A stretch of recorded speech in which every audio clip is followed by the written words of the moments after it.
동화 가운데 이런 이야기가 있습니다. 해질 무렵 길을 걷던 이리가 자기의 긴 그림자를 보고 탐복을 합니다. 그러면서 이렇게 이야기를 합니다. 아니, 내가 이처럼 덩치가 큰데 여태까지 사자를 두려워했네. 이것 보라고, 내 몸의 길이가 3m도 넘잖아. 이렇게 이야기를 했어요. 그 순간 이리는 이런 생각을 하게 됐습니다. 그래, 내가 사자를 물리치고 동물의 왕이 되어야 하겠다. 모든 동물을 다스려야지. 이렇게 생각을 했어요. 얼마 후 이리가 사자를 만나게 되었습니다. 사자 앞에서도 거만하게 굴던 이리, 사자에게 단번에 물려 죽었다는 그런 이소부화의 이야기입니다. 끝이 너무 허무합니까? 교만이란 착각에서 비롯됩니다. 실제 자신보다 자신을 더 높이 평가하는 것이 교만이지요. 자신의 연약함을 잊어버리고 자신이 강한 존재인 줄로 착각을 합니다. 자신의 무능함을 잊어버리고 자신의 능력이 높은 줄 그렇게 착각하는 것이 바로 교만이지요. 그러다 보면 점점 하나님이 필요 없다고 생각을 하게 됩니다. 점점 하나님을 의지하지 않게 되지요. 더 나아가 하나님을 외면하고 하나님을 무시하게 됩니다. 그렇기 때문에 사랑하는 성도님 여러분, 내 자신에 대해서 늘 자랑하며 내세우지 않기를 바랍니다. 하나님의 은혜로 오늘의 내가 존재하게 되었는데 마치 내 힘으로 내가 되어 있는 줄로 착각하지 말아야 합니다. 오늘 우리는 본문 말씀을 가지고 스스로 겸비하라 라는 제목으로 함께 은혜를 나누기를 원합니다. 첫째로, 잘 나갈 때 조심해야 합니다. 르호보암의 나라가 강하고 견고하고 세력이 튼튼해졌습니다. 나라가 흥왕하니 얼마나 좋겠습니까? 그런데 그가 잘 나가자 여호와의 율법을 버리게 됩니다. 본문 1절 말씀에 보면 르호보암의 나라가 견고하고 세력이 강해짐에 그가 여호와의 율법을 버리니 온 이스라엘이 본받은지라 라고 말씀하고 있습니다. 나라가 부강해지니까, 먹고 살만하니까, 힘이 있으니까 이제는 하나님이 없어도 괜찮다, 내 힘으로 살 수 있다라는 생각이 들게 된 것이었지요. 르호보암이 나라가 부강하고 견고하게 된 것은 자신의 능력 때문이다, 나의 뛰어남 때문이다 라고 착각을 하게 되었다라는 사실입니다. 쉽게 말해서 교만해졌다라는 이야기지요. 이제는 하나님이 없이도 잘 살 수 있다는 자만과 착각에 빠지게 된 것이었습니다. 문제는 이 르호보암이 하나님을 버리고 하나님을 떠나자 온 이스라엘 백성들이 그를 본받았다라는 사실입니다. 참으로 안타깝지요. 본받을 것이 따로 있지 어떻게 하나님의 말씀을 버리는 것을 본받을 수 있느냐 하는 것입니다. 르호보암 한 사람 때문에 온 이스라엘 백성이 하나님을 버리게 되었다는 것은 한 사람이 얼마나 중요하냐라는 것을 우리에게 알려주는 겁니다. 여러분, 지도자 한 사람이 중요합니다. 뿐만 아니라 여러분 한 사람 한 사람이 중요한 거예요. 나 하나쯤이야 라는 생각을 버리시기를 바랍니다. 여러분이 그런 생각을 가지고 있는 순간 누군가는 여러분에게 영향을 받아서 나 하나쯤이야, 나도 이렇게 생각을 하게 된다는 것이지요. 나 하나 때문에 누군가가 믿음을 버리고, 나 하나 때문에 누군가가 실족을 하고, 나 하나 때문에 누군가가 하나님의 말씀을 버릴 수 있기 때문에 여러분, 내 하나, 내가 어떻게 처신을 해야 되느냐는 굉장히 중요하다라는 사실이지요.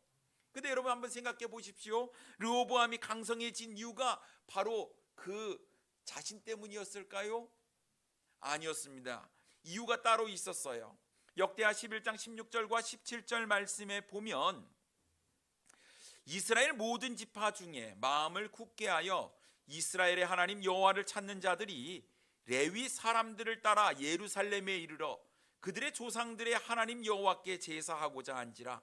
그러므로 3년 동안 유다 나라를 도와 솔로몬의 아들 르호보암을 강성하게 하였으니 이는 무리가 3년 동안을 다윗과 솔로몬의 길로 행하였음이더라 라고 말씀하고 있습니다. 여러분, 이스라엘은 솔로몬 이후에 두 나라로 갈라지게 됩니다. 다윗 왕의 하나님을 향한 그 놀라운 사랑과 또 하나님을 향한 왕정 정치를 잘 행했기 때문에 하나님께서 이스라엘을 축복해 주셨어요. 솔로몬은 그 다윗 왕 아버지의 그 놀라운 은혜를 입어서 가장 부강한 나라로 성장하게 되었지요. 그렇지만 솔로몬의 말미가 그렇게 좋지가 않습니다. 여러 나라와 이게 혼인 정책을 통해서 이 나라 저 나라 이방에 있는 문화들이 들어오게 되고 우상을 섬기게 돼서 이 솔로몬 이후의 나라는 둘로 갈라지게 되었지요. 그래서 북이스라엘은 여로보암 왕이, 그리고 남유다 왕국은 솔로몬의 아들이었던 르호보암이 다스리게 되었습니다. 이 북이스라엘은 열지파였어요. 그런데 이 열지파를 다스리던 여로보암 왕이 하나님을 버리고 우상을 섬기게 되었습니다. 그런데 이 하나님을 사모하고 하나님을 찾는 자들이 있었어요. 레위 지파들도 거기에 있었습니다. 하나님을 예배하기 위해서 하나님의 성전이 있는 예루살렘으로 모든 사람들이 내려오게 되었습니다. 그 사람들로 인해서 3년 동안 유다 나라는 평안하게 되었고 하나님을 찾게 되었고 하나님을 예배하게 되었더니 하나님께서 이 남유다를 축복하셔서 르호보암을 강성하게 하였다고 성경은 기록하고 있는 거예요. 그러니까 이 르호보암 때문에 강성해진 게 아니었습니다. 하나님의 말씀대로 행하고 하나님을 찾고 하나님을 예배했던 사람들이 있었기 때문에 르호보암이 강성하게 된 것이었지요. 그래서 여러분, 우리의 삶이 잘 되고 못 되는 것은 전적으로 누구에게 달려 있느냐? 하나님에게 달려 있는 것입니다. 여러분, 이거 믿으셔야 돼요. 그래서 우리의 삶의 기준이 내 뜻, 내 마음대로, 내 생각대로 행하는 것이 아니라 오직 하나님의 말씀대로 행하는 삶이 되어야 하는 것입니다. 하나님의 말씀대로 행한다는 것은 하나님이 내 삶의 주인이 되신다는 얘기 아니겠습니까? 하나님의 뜻대로 하나님의 말씀대로 했을 때 르호보암이 남유다가 강성하게 되었다는 것, 여러분 우리가 기억하시고, 우리가 얼마나 하나님의 말씀에 순종하느냐, 하나님의 인도하심을 따라가느냐, 거기에 우리의 삶의 승패가 달려있다는 것을 우리는 잊지 말아야 될 줄 믿습니다. 착각은 자유라는 말이 있습니다. 르호보암은 이 나라가 강성하게 된 것이 어떤 자신의 능력, 자신의 지혜, 자신의 뛰어남이라고 생각을 했지요. 3년 동안 부강했어요. 그러자 점점 자신을 높이고 하나님을 멸시하는, 하나님을 버리는 일이 그에게 일어났다라는 것입니다. 자신의 삶에서, 자신의 생각에서, 자신의 나라에서 하나님을 조금씩 지우기 시작했어요. 그리고 하나님이 지워진 그 자리에 우상을 조금씩 세우기 시작했습니다. 구체적으로 그가 무슨 죄를 범했는지 열왕기상 14장 23절과 24절에 이렇게 말씀하고 있어요. 이는 그들도 산 위에와 모든 푸른 나무 아래 산당과 우상과 아세라상을 세웠음이라. 그 땅에 또 남색하는 자가 있었고 여호와께서 이스라엘 자손 앞에서 쫓아내신 국민의 모든 가증한 일을 무리가 본받아 행하였더라라고 말씀하고 있습니다. 여러분, 르호보암이 여로보암이 행한 죄와 똑같은 죄를 범하는 거예요. 여기에 뭐가 있습니까? 우상을 세워가지고 섬기는 일이 있었어요. 남색하는 자가 있었습니다. 동성애가 있었다는 얘기지요. 여러분, 이러한 삶의 모습들을 보게 되면 소돔과 고모라가 떠오르지 않습니까? 그 소돔과 고모라가 결국은 하나님의 심판을 받아 멸망하게 되었습니다. 르호보암이 그것을 따라가는 거예요. 3년 동안 부강해졌는데, 그것이 다 하나님의 은혜였는데 그는 자신 때문이라고 생각을 하고 하나님을 버렸을 때에 결국은 그 자리에 잘못된 우상들을 세우게 되었고 하나님을 버리고 우상을 쫓아가는 삶을 살게 되었다라는 것입니다. 사람이 자신이 잘 나가게 되면 쉽게 교만해지는 것 같습니다. 내가 돈이 있고 힘이 생기면 하나님께 더 감사해야 하는데 오히려 하나님을 더 멀리 떠나게 되는 것을 우리는 종종 보게 됩니다. 여러분, 지혜로운 사람이 어떤 사람입니까? 내가 어려움을 겪고 나서 깨닫는 것이 지혜로운 사람이 아닙니다. 지혜로운 사람은요, 하나님의 말씀을 통해서 깨달음이 있어요. 내가 그런 실수와 잘못, 어려움, 고통을 겪지 않고도 하나님의 말씀이기 때문에 따라가는 사람이 지혜로운 사람이에요. 지혜로운 사람은 남이 잘못되는 것을 보고 또 남이 잘 되는 것을 보고도 깨닫는 사람이 지혜로운 사람입니다. 문제는 무엇입니까? 우리에게 어리석음이 있어요. 보고도 깨닫지 못합니다.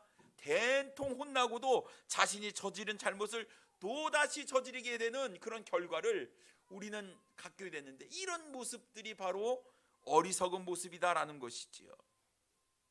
르호보암이 참으로 어리석었습니다.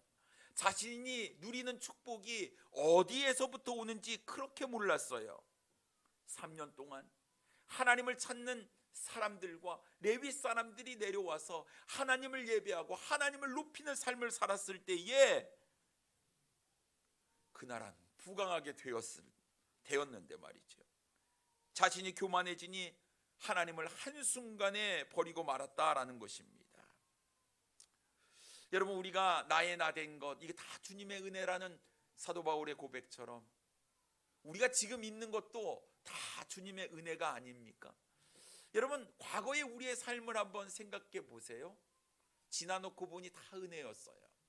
왜 그때는 이런 고통과 어려움을 주셨습니까? 생각을 했는데 그것 또한 하나님께서 나를 빚으시고 다듬어 주시는 연단의 과정이었다라는 것을 깨닫고 마음 가운데 감사함이 뭉클함이 있습니다.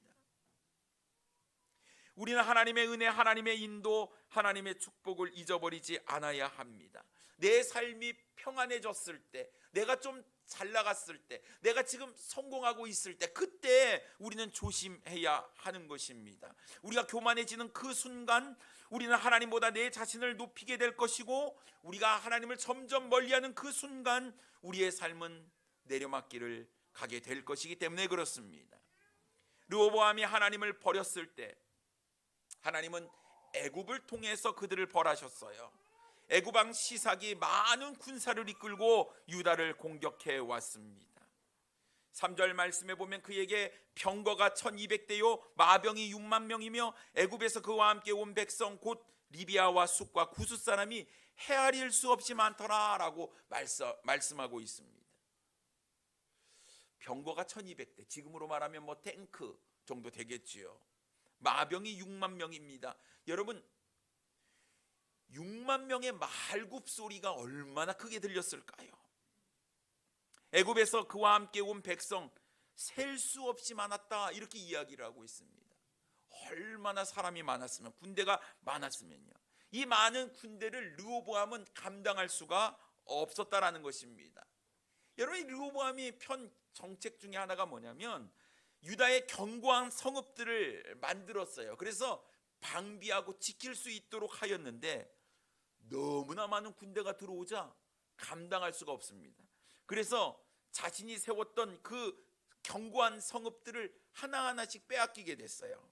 그리고 애굽 왕의 군대는 이제 예루살렘, 수도인 예루살렘까지 쳐들어왔습니다. 4절 말씀에 보면 시삭이 유다의 견고한 성읍들을 빼앗고 예루살렘에 이르니라고 말씀하고 있어요. 어때요? 내 힘으로, 자신의 힘으로 이렇게 하면 될 거야, 나름 견고한 성읍들을 요소요소에 다 세웠습니다만 한순간에 무너져 버린 거예요. 여러분, 우리의 인생이 우리의 힘으로 할 수 없다, 될 수 없다라는 것을 우리가 깨달아야 됩니다. 그런데 우리가 잘 나갈 때는요, 다 할 수 있을 것 같아요. 다 감당할 수 있을 것 같아요. 내 힘으로 다 할 수 있어. 르호보암이 그랬습니다. 시편 127편 1절에 이렇게 말씀하고 있습니다. 여호와께서 집을 세우지 아니하시면 세우는 자의 수고가 헛되며 여호와께서 성을 지키지 아니하시면 파수꾼의 깨어 있음이 헛되도다. 내가 집을 세우고 내가 성을 지키려고 해도 한순간에 물거품이 되어버릴 수 있다고 말씀하고 있어요. 누가 세워야 한다고요? 하나님께서 하셔야 된다고 말씀하고 있습니다. 그러니 여러분, 우리가 잘 나갈 때 조심해야 됩니다. 그때에도 여전히 더욱더 우리는 하나님의 인도하심을 구하는 삶을 살아야 하는 것입니다. 하나님의 은혜를 잊지 아니하고 기억하며 하나님께 영광을 돌리는 우리 사랑하는 성도님들 되기를 원합니다. 두 번째로, 오직 회개만이 살 길입니다. 이제 르호보암은 도간에 든 쥐였어요. 모든 성읍들은 다 파괴되고 멸망했습니다. 이제 애굽의 군대가 예루살렘을 완전히 포위하고 있어요. 르호보암과 방백들은 이제 어떻게 해야 될지 그 길을 찾을 수가 없었습니다. 그저 걱정과 한숨만 나올 뿐이었죠. 이때 하나님의 선지자 스마야가 와서 하나님의 말씀을 전합니다. 5절 말씀에 보면요, 그때 유다 방백들이 시삭의 일로 예루살렘에 모였는지라 선지자 스마야가 르호보암과 방백들에게 나와 이르되 여호와께서 이같이 말씀하시기를 너희가 나를 버렸으므로 나도 너희를 버려 시삭의 손에 넘겼노라 하셨다 한지라 라고 말씀하고 있습니다. 이런 일이 일어난 것이 누구 때문이라고 이야기를 합니까? 르호보암 때문에 그렇다고 말씀하고 있는 거예요. 르호보암이 하나님을 버렸기 때문에 하나님도 당신을 버렸다고 이야기를 하는 것입니다. 하나님께서 그 행위대로 갚으셨다고 말씀하고 있는 거예요. 선지자 스마야를 통해서 하나님의 말씀을 들은 이스라엘 방백들과 르호보암은 정신이 번쩍 들었습니다. 선지자의 말을 듣는 그 순간 아차 싶은 거지요. 자신의 행동이 잘못되었다는 것을 깨닫게 되었습니다. 어떻게 합니까? 6절 말씀에 보면 이에 이스라엘 방백들과 왕이 스스로 겸비하여 이르되 여호와는 의로우시다 하매라고 말씀하고 있습니다. 여호와는 의로우시다. 여러분, 왜 갑자기 스스로 겸비하면서 이런 이야기를 하게 되었을까요? 이제 애굽의 공격을 받아서 어려움에 빠진 것은 나의 죄 때문입니다. 내가 잘못했기 때문입니다. 죄를 범한 우리를 징계하시는 하나님, 하나님은 의로우신 분입니다. 여러분, 우리 하나님은 공의로우신 분이에요. 자신의 교만함으로 일이 이렇게 되었다는 것을 르호보암이 인정했다라는 거예요. 회개했다는 이야기지요. 여러분, 우리 진정한 회개는 어디서부터 일어날까요? 내 삶의 잘못된 부분을 인정하는 것에서부터 시작됩니다. 그리고 하나님이 공의로우신 분이고 선하신 분이고 우리가 그것을 인정하는 것부터 진정한 회개가 일어난다라는 것입니다. 근데 우리가 회개하지 못하는 이유가 무엇입니까? 나는 여전히 잘하고 있는데 하는 내 잘못을 인정하지 않는 것부터가 문제지요. 르호보암은 인정을 했어요.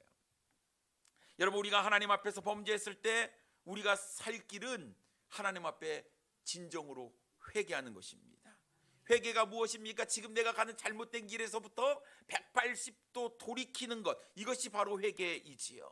하나님을 멀리하고 하나님의 말씀을 버린 것에서부터 내가 돌이켜 이제는 하나님과 동행하며 하나님을 가까이 하겠다고 하나님의 말씀대로 따르겠다고 결단하는 것, 이것이 바로 진정한 회개입니다.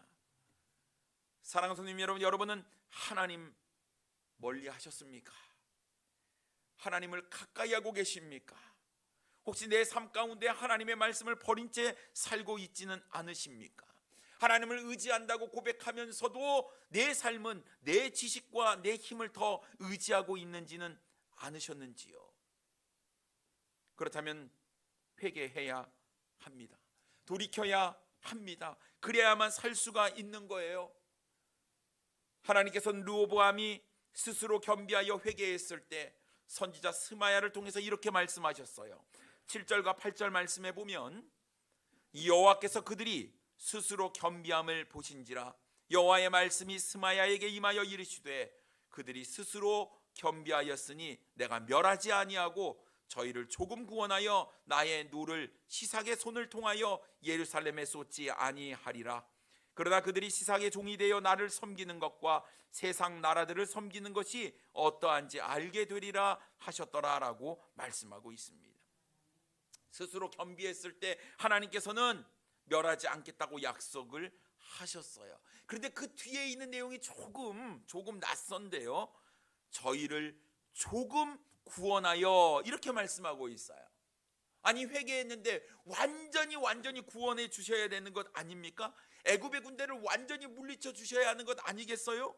그런데 왜 우리 하나님께서는 유다를 조금 구원해 주시겠다고 말씀하셨을까요? 왜 겨우 멸망당하지 않을 만큼만 도와주시겠다고 말씀하시는 것일까요? 여러분, 우리 하나님의 능력이 부족한 것이 아닙니다. 우리 하나님의 능력이 부족해서 그렇게 말씀하시는 것이 아니에요. 또 르호보암의 회개 그리고 스스로 겸비함이 부족해서 또 아니었다라는 거예요. 그 목적이 뭐냐? 르호보암이 또 다시 범죄할까봐, 하나님께 범죄하면 이렇게 된다는 것을 깨닫고 다시는 범죄하지 않도록 세상 나라를 섬기는 것과 하나님을 섬기는 것이 어떠한지 비교를 통해서 알 수 있게 하는 하나님의 은혜가 거기 담겨져 있다라는 사실입니다. 여러분, 우리는 경험하지 않으면 깨닫지 못하는 어리석임이 있어요. 여러분, 우리가 말씀을 모릅니까? 말씀 압니다. 우리가 말씀을 읽고 묵상합니다. 하나님의 말씀에 순종하며 하나님의 은혜와 축복이 있다는 것을 우리가 모르는 거 아니에요. 압니다. 그런데 문제는 우리가 그 말씀에 온전히 순종하지 못하는 것이 문제지요. 해서는 안 되는 것인지 알면서도 행하는 것이 문제지요. 조금씩 하다가 나중에는 점점 더 행하는 것이 문제지요. 이럴 때는요, 한번 혼나야 정신을 차리게 됩니다. 제가 전도사 시절 때 우리 학생부에서 매년 2월 마지막 주 토요일에 친구 초대의 밤을 했어요. 친구들을 전도해가지고 우리가 이제 문학의 밤 행사를 하는 겁니다. 말씀도 있고 싱어롱도 있고 꽁트도 있고 성극도 있고 찬양도 있고 막 이런 프로그램을 통해서 예수님을 전하는 우리 친구 초대의 밤이 있었어요. 이 친구 초대의 밤을 겨울방학 내내 연습을 해야만 했습니다. 여기에 계신 분들 참 이런 경험들이 다 있어요. 그런데 이 친구 초대의 밤 날짜는 다가오는데 연습이 제대로 되지 않습니다. 얼마나 답답합니까? 학생부를 담당하고 있는 전도사의 입장으로서 아니 대사는 좀 외워오고 찬양의 가사는 좀 외워야지 뭐 이게 연습이 되는데 네 전도사님 해오겠습니다 그러고 안 해오는 거예요. 그럼 뭐 이게 일이 됩니까? 뭐 한 사람이 대사를 준비하지 않으면 서로 이렇게 연극이 안 되는 거예요. 대본 보고 하게 되기 때문에 그렇습니다. 제가 한번 버럭 화를 내어야 비로소 정신을 차리는 거죠. 안 해! 그렇게 하려면 하지 마! 이렇게 하면 이제 정신을 차리게 되는 겁니다. 전도사님 잘못했으면 저희가 잘하겠습니다. 그렇게 한번 버럭 화를 내면요, 그 다음에 다 해옵니다. 그러니까 할 수 있거든요. 예? 할 수 있거든이 무슨 말이냐? 할 수 있습니다. 할 수 있는데 뺀질 안 하는 거예요. 그런데 그 친구들이 이제 컸습니다. 나중에 저한테 이렇게 얘기를 합니다. 전도사님, 애들이 정신을 못 차리고 있는 것 같아요. 지금쯤 한번 소리를 버럭 지르셔야지 애들이 정신을 차리고 대사도 외우고 가사도 외우고 그럴 겁니다. 이렇게 얘기를 하는 거예요. 좀 크다 보니까 아는 거죠. 지금 타이밍이, 근데 왜 자꾸 저보고 총대를 매라고 그런지 모르겠습니다. 우리가 몰라서 안 하는 것이 아니에요. 알면서도 하지 않는 겁니다. 결국 하나님으로부터 심판을 받으면 그제서야 깨닫고 회개하고 돌아오게 되지요. 사랑하는 성도님 여러분, 정말 우리가 하나님과 동행하는 것이 정말 중요합니다. 여러분은 늘 하나님과 동행하고 계십니까? 여러분의 믿음의 상태는 어떠합니까? 고린도후서 13장 5절 말씀에 보면 너희는 믿음 안에 있는가 너희 자신을 시험하고 너희 자신을 확증하라 라고 말씀하고 있습니다. 내가 정말 나의 믿음은 어떠한 믿음인가? 하나님 앞에 지금 내가 진정으로 회개할 타이밍인가? 아니면 하나님의 은혜 가운데 살고 있어서 더 하나님을 높여야 될 타이밍인가? 여러분, 우리의 믿음을 잘 점검하셔야 돼요. 만약 내가 주님 앞에 계산해야 될 것이 있고 회개할 것이 있다고 한다면 여러분 회개하셔야 됩니다. 돌이킬 것이 있으면 반드시 주님 앞에 결산을 하고 돌이킬 수 있어야 하는 것이지요. 하나님 앞에 늘 부끄럽지 않는 믿음을 가지셔야만 할 줄 믿습니다. 말씀에 민감해야 돼요. 스메아 선지자를 통해서 르호보암이 하나님의 말씀을 들었을 때 스스로 겸비했던 것처럼 여러분 우리가 말씀을 통해서 나의 삶의 모습을 낱낱이 살펴보고 주님 앞에 해결해야 될 것, 계산해야 될 것, 여러분 이것을 온전히 계산해야만 주님과 동행하는 삶을 온전히 살 수 있으리라고 믿습니다. 그래야, 회개해야 우리가 살 수 있는 겁니다. 여러분, 우리의 믿음의 현주소를 잘 살펴보시고 주님 앞에 철저히 계산해서 주님 앞에 나아가시는 우리 사랑하는 성도님들 되기를 원합니다. 세 번째로 하나님의 은혜를 잊지 말고 기억해야 합니다. 애굽왕 시삭은 예루살렘을 치고 하나님의 성전의 보물과 왕궁의 보물들을 모두 다 빼앗아갔어요. 9절 말씀에 보면 애굽 왕 시삭이 올라와서 예루살렘을 치고 여호와의 전 보물과 왕궁의 보물을 모두 빼앗고 솔로몬이 만든 금 방패도 빼앗은지라라고 말씀하고 있습니다. 다 잃어버렸대요. 그의 아버지, 그의 할아버지 다윗과 솔로몬을 통해서 얻었던 부와 명예와 권력들을 르호보암이 한순간에 다 빼앗기고 말았습니다. 애굽 왕 시삭이요 솔로몬이 만든 금 방패도 빼앗아 갔다고 이야기를 하고 있어요. 역대하 9장 15절과 16절 말씀에 보면 솔로몬 왕이 쳐서 느린 금으로 금 방패, 큰 방패 200개를 만들었으니 방패 하나에 든 금이 600세겔이며 또 쳐서 느린 금으로 작은 방패 300개를 만들었으니 방패 하나에 든 금이 300세겔이라 왕이 이것들을 레바논 나무 궁에 두었더라라고 말씀하고 있습니다. 방패를 큰 방패 200개, 작은 방패 300개를 만들었다고 이야기를 하고 있어요. 이것을 다 빼앗겼습니다. 이것을 현 시세로 계산을 해보니까요, 큰 방패의 가격이 약 15억 원 정도가 되고요, 작은 방패의 가격이 약 4억 원 정도가 된다고 해요. 큰 방패 200개, 작은 방패 300개를 계산을 해보니까 4,200억 원이 됩니다. 뭐 쓸데없는 계산을 한 것 같아요. 크다 이거예요. 부하다 이겁니다. 부하다 이거예요. 그런데 다 뺏겼대요. 한순간에 다 빼앗겨 버렸대요. 유다가 애굽 왕 시삭에게 얼마나 큰 경제적인 약탈을 당했는지 우리가 짐작해 볼 수가 있습니다. 르호보암이 자신이 자랑할 만한 것 한순간에 다 빼앗아가 버렸어요. 세상적인 것, 이거는 있다가도 없어질 거다. 너 이것 때문에 네가 잘났다고 자랑하면 안 된다라는 것을 보여준 거예요. 여러분, 세상의 자랑이 얼마나 허망하고 허무한 것인지 모릅니다. 우리가 세상적으로 자랑하고 내세우는 것들, 뭐 건강이나 물질이나 지위나 권력, 이런 것들이 한순간에 없어지고 말아요. 사람이 건강하다고 자신할지라도 잃어버리는 거 한순간입니다. 세상의 지위 또한 마찬가지 아닙니까? 그토록 올라가려고 노력을 하는데 올라가면 올라갈수록 떨어질 날이 가까워오는 것이 세상의 지위입니다. 물질도 내가 많이 쌓아두었다고 자랑할지라도 빠져나갈 때는 썰물처럼 한순간에 다 빠져나가는 것을 우리가 잘 압니다. 이 세상에서의 자랑에 집착하고 그것에 매여 살아가는 인생이 되지 않기를 바랍니다. 이런 모든 것들이 우리 인생의 참된 토대가 될 수 없다는 것이기 때문에 그렇습니다. 그렇다고 한다면 진정 우리가 자랑해야 될 것은 무엇입니까?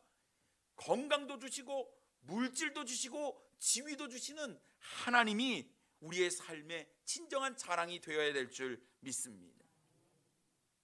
그토록 자랑하고 큰 소리 쳤던 르호보암, 한순간에 모든 것을 다 빼앗기고 잃어버렸어요.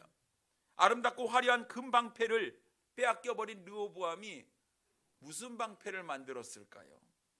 놋방패를 만들었습니다. 본문 10절과 11절입니다. 르호보암 왕이 그 대신에 놋으로 방패를 만들어 국문을 지키는 경호 책임자들의 손에 맡김에 왕이 여호와의 전에 들어갈 때마다 경호하는 자가 그 방패를 들고 갔다가 경호실로 도로 가져갔더라. 부강했던 나라가 한순간에 망해버리니 너무나 초라해졌어요. 놋의 색깔은 금 색깔과 비슷하지만 금처럼 광이 나지 않고 둔탁하지요. 놋방패, 금방패는 화려한 유다 나라를 상징한다고 한다면 놋방패는 초라한 모습을 상징하고 있습니다. 르호보암이요, 그 놋방패를 볼 때마다 얼마나 괴롭고 얼마나 창피했겠습니까? 자신의 실패, 자신의 교만함을 항상 이 놋방패를 보면서 깨닫게 되었습니다. 아, 내가 하나님을 버리고 하나님의 말씀을 버리고 내가 교만했을 때 이 모든 부귀영화들 한순간에 다 사라지고 이제 놋방패 하나 가지고 왔다가 도로 갖다 놨다가 왔다가 도로 갖다 놔놓은 이런 초라한 인생이 되어버리고 말았어요. 아, 하나님을 버리면 부끄러운 인생이 되는구나. 하나님을 버리면 망하는 인생을 살게 되는구나. 르호보암은 이 일을 통해서 스스로 겸비함을 갖추게 되었다라는 거예요. 그런데 하나님은 애굽의 군대를 완전히 물리쳐 주지 않으셨어요. 조금만 구원해 주셨어요. 12절에 이렇게 말씀하고 있습니다. 르호보암이 스스로 겸비하였고 유다의 선한 일도 있으므로 여호와께서 노를 돌이키사 다 멸하지 아니하셨더라라고 말씀하고 있습니다. 근데 원어로 보면요, 이 문장이 좀 잘못 번역이 되어 있습니다. 흠정역 성경이요, 번역이 더 잘 되어 있어요. 흠정에서는 이렇게 이야기를 하고 있습니다. 그가 스스로 겸손히 행하며 주께서 그에게 진노를 돌이키사 그를 다 멸하려 하지 아니하였으며 또 유다에서도 일들이 좋아지니라, 이렇게 얘기를 하고 있습니다.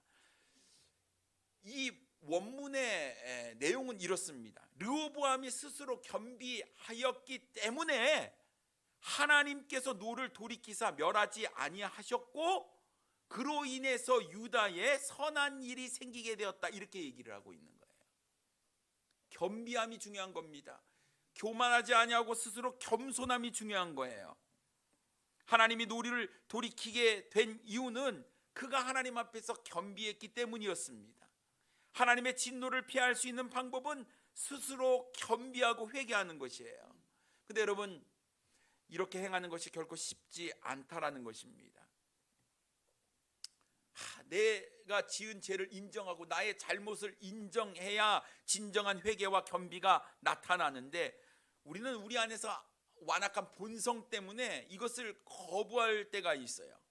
도대체 왜 내가 이런 일을 겪어야만 하는가? 아니, 이게 뭐 그리 큰 죄라고? 남들은 이것보다 더한 죄를 짓고도 잘만 사는데 마치 자신이 잘못해놓고도 우리는 합리화시키는 우리의 모습을 보게 됩니다. 여러분, 이럴 때 진정한 회개가 일어나지 않는 것 우리가 잘 압니다. 그러니 여러분, 늘 겸비해야 하고 늘 하나님 앞에 겸손해야 합니다. 그래야 하나님의 은혜를 받을 수가 있어요. 그래야 하나님의 축복을 누릴 수가 있는 것입니다. 그래야 그 일을 통해서 하나님께서 우리에게 좋은 일, 선한 일을 이루어 주신다라는 거예요. 안타깝게도 르호보암은 이러한 놀라운 하나님의 은혜와 축복을 경험했는데 그의 삶의 최종 평가는 어떻게 나왔을까요? 14절 말씀 보겠습니다. 르호보암이 악을 행하였으니 이는 그가 여호와를 구하는 마음을 굳게 하지 아니함이었더라라고 말씀하고 있습니다. 르호보암의 삶의 평가, 전체적인 평가는 어떻습니까? 부정적이었어요. 이런 은혜가 그들의 삶 가운데 좀 있었지만 그는 결국 하나님 앞에서 악을 행했다고 성경은 이야기하고 있는 거예요. 그러니까 겸비하는 마음도 그때뿐이었다라는 것이었습니다. 잠깐뿐이었어요. 하나님의 은혜와 축복을 금방 잊어버렸다라는 이야기입니다. 그리고 다시 범죄하고 악을 행하고 말았다고 성경은 이야기하고 있어요. 잠언 28장 13절 말씀에 보면 자기의 죄를 숨기는 자는 형통하지 못하나 죄를 자복하고 버리는 자는 불쌍히 여김을 받으리라라고 말씀하고 있습니다. 사랑하는 성도 여러분, 우리가 온전한 사람이 어디 있겠습니까? 늘 하나님 앞에 부족하고 연약한 모습으로 살아가고 있는 것이 우리의 모습이에요. 그런데 우리는 늘 하나님 앞에서 상황이 이랬습니다. 어쩔 수가 없었잖아요. 먹고 살기에도 바쁜데요. 여러분, 언젠가부터 우리의 삶의 중심이 하나님이 아니라 내 자신이 되고 내 삶이 더 우선순위가 되었던 우리의 모습은 아닙니까? 그런데 오늘 본문 말씀을 통해서 보면 이 한순간에 우리가 누렸던 부귀 영화, 명예, 성공적인 이 모든 것들이 한순간에 사라져볼 수 있다라는 사실이지요.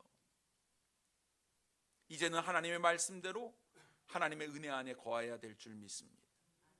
하나님의 말씀을 내 삶 가운데 가장 우선순위에 두고 있는지 우리는 점검해야 합니다. 그리고 주님께서 말씀하실 때 더 이상 내 상황 합리화시키는 것이 아니라 내 자신을 스스로 겸비케 하여 하나님 앞에 진정으로 회개하고 나아가야만 하나님의 은혜를 우리가 누릴 수 있고 하나님의 심판에서 벗어날 수 있다라는 사실이지요. 사랑하는 성도 여러분, 스스로 겸비해야 됩니다. 말씀 앞에서 다른 누가 중요한 게 아니라, 상황이 중요한 게 아니라 내가 하나님 앞에, 하나님의 말씀 앞에 어떻게 서 있느냐가 정말 중요한 줄 믿습니다. 진정한 겸비함이 있을 때 하나님은 우리에게 은혜를 베풀어 주실 것이고 우리를 통해서 위대한 일을 이루어 주시리라고 믿습니다. 겸비하십시다. 하십시다. 주님께서 무슨 말씀을 하시는지 내 말씀으로 받고 그 말씀에 순종하는 우리 사랑하는 성도님들 되기를 원합니다. 그래야 하나님의 은혜가 우리의 삶 가운데 거하게 되리라고 믿습니다. 내가 가지고 있었던 어떤 고정관념들, 자기 중심적인 생각들, 여러분 이제 이것들을 좀 우리가 내려놓으시고, 맞아, 주님 말씀하셨으니 내가 순종해야지, 내가 그 말씀에 순종해야지. 여러분 이것이 바로 진정한 겸비함이 아닐까요? 주님 앞에 여러분 진실된 모습으로 나아가시는 우리 사랑하는 성도님들 되기를 원합니다. 기도하겠습니다.